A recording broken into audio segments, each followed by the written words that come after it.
तो आज हम देखते हैं ऑब्जेक्ट क्लास। ठीक है, आज हम देखते हैं ऑब्जेक्ट क्लास।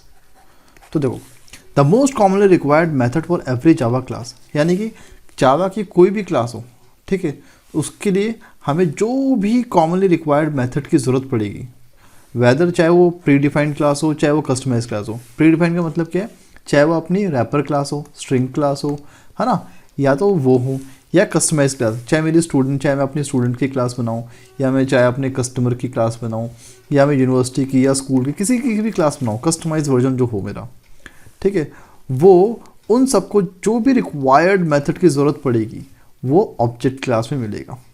जैसे कि चाहे मुझे टू स्ट्रिंग मेथड चाहिए, ठीक है, मुझे चाहिए इक्वल्स मेथड चाहिए, या मुझे चाहिए हैश कोड मेथड चाहिए, वो सब के सब कॉमन मेथड हमें कहाँ मिलते हैं, हमें मिलते हैं ऑब्जेक्ट क्लास में। एवरी क्लास इन जावा, जावा में हर क्लास वो क्या है, चाइल्ड क्लास है ऑब्जेक्ट की। इसे हम कह सकते हैं कि स्टूडेंट जो है चाइल्ड क्लास है किसका, ऑब्जेक्ट का। तो ऑब्जेक्ट क्या हो जाएगा, पेरेंट क्लास बोल देंगे हम, है ना। ये भी बोल सकते हैं हम कि ये सुपर क्लास है, और ये इनका क्या हो जाएंगे, सब क्लासेस हो जाएंगे। तो ये सब क्या कर रही हैं, इसको इनहेरिट कर रही हैं, ठीक है। तो चाहे वो डायरेक्टली करें चाहे वो इनडायरेक्टली करें, वो क्या है, चाइल्ड क्लास रहेंगे। So that object class method by default available to every Java class. अब क्योंकि ये हर बार ऐसे ही होना है ना, हर बार इनमें जो मेथड्स है, कॉमन मेथड्स है, वो इनको देने हैं, तो इनको बार बार इंपोर्ट ना करें, इसलिए उन्होंने क्या किया, डिफ़ॉल्ट बाय डिफ़ॉल्ट इनको मिल जाती है अपना, ठीक है। Object class is consider as a root class of all Java classes. तो जब ये पेरेंट है और सुपर है और ये सभी क्लासेस की होती है, तो हम इसे रूट क्लास भी तो बोल सकते हैं इजीली, है ना। तो ये हम रूट क्लास बन जाती है। अच्छा, कुछ इंपॉर्टेंट पॉइंट्स हैं। तो सबसे पहला पॉइंट क्या है आपके सामने, if our class doesn't extend any other class then only our class is the direct child class of object class, है ना। अब क्या है कि हमने एक प्रोग्राम बनाया क्लास ए और ये किसी को एक्सटेंड नहीं कर रहा है। तो देखो क्लास ए जो है डायरेक्ट है, ये क्या कर रहा है, डायरेक्ट जो है चाइल्ड क्लास है किसका, ऑब्जेक्ट का। लेकिन वहीं पर अगर ये बोल दिया जाए कि हमारी जो क्लास है वो एक्सटेंड करे किसी और क्लास को, तो हमारी क्लास जो है इनडायरेक्टली चाइल्ड क्लास बन जाती है उस ऑब्जेक्ट की। अब वो कैसे होती है, लेकिन हम इसमें ये भी तो बोल सकते हैं। फॉर एग्जांपल हम यहीं पे ले लेते हैं, अगर मैं यहाँ पे लिखता कि क्लास ए एक्सटेंड्स, है ना, क्लास बी को, और मैं यहाँ पे अपने कोड्स लिखता, तो इसका मतलब क्या है कि ए वो तो है ऑब्जेक्ट क्लास का चाइल्ड, है ना, और ए क्योंकि वो एक्सटेंड कर रहा है बी को, तो ए चाइल्ड हुआ किसका, बी का भी।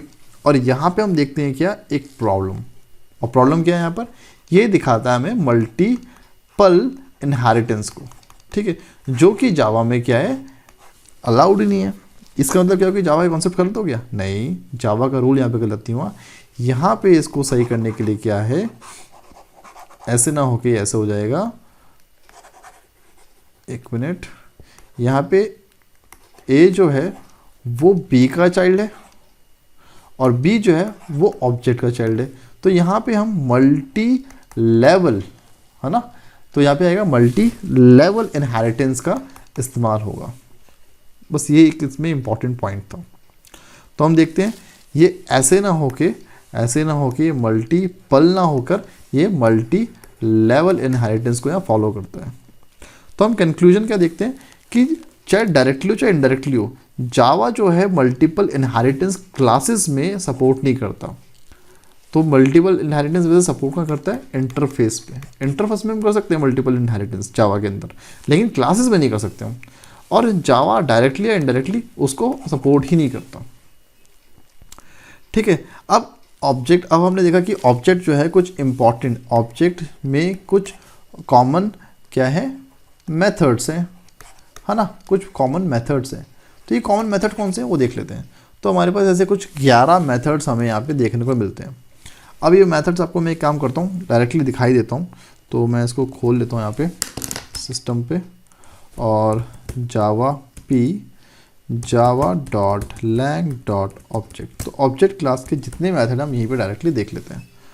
तो हम देखते हैं क्या, यहाँ पे हम देखते हैं ये हमारा ऑब्जेक्ट क्लास यहाँ से शुरू होता है और यहाँ पे ख़त्म होता है, ठीक है। इसके अंदर सबसे पहले हमारे पास एक ऑब्जेक्ट मेथड देखते हैं, फिर उसमें देखते हैं हमें गेट क्लास का मेथड देखते हैं जिसका रिटर्न टाइप क्या है, क्लास है। ऐसे ही हैश कोड का मेथड देखते हैं जिसका रिटर्न टाइप क्या है, इंट है।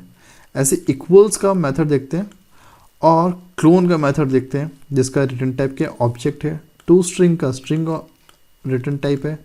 Notify, notify all, wait wait wait, finalize method. तो ऐसे करके हमें पूरे 11 हमें मेथड्स देखने को मिलते हैं, है ना। हमने टू स्ट्रिंग मेथड देखा, हैश कोड मेथड देखा, इक्वल्स मेथड देखा, क्लोन मेथड देखा, फाइनलाइज मेथड देखा, गेट क्लास मेथड देखा, वेट वेट मेथड देखा, वेट वेट मेथड देखा और नोटिफाई नोटिफाई ऑल मेथड देखा। तो ये 11 मेथड्स जो कॉमनली यूज्ड होते हैं एक एवरी क्लास में, तो ये हमें कौन ऑब्जेक्ट क्लास से हमें मिलते हैं। तो ये था छोटा सा इंट्रोडक्शन ऑब्जेक्ट क्लास का। Thank you.